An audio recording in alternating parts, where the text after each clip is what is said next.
How to add neon effect in Picsart. Want your design to glow with style?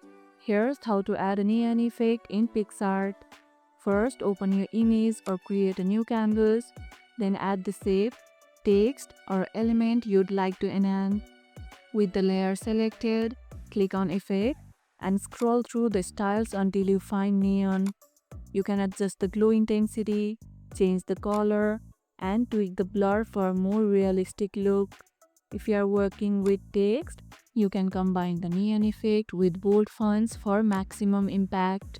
Once satisfied, hit apply and your neon design is ready to go. Do you prefer neon on text or shapes? Let us know in the comments below. Dark backgrounds really make neon colors pop, so try switching the background to black or deep blue before applying the effect. And that's how you can add neon effect in Picsart. And if this video helped, hit the like button, share it, subscribe and leave a comment.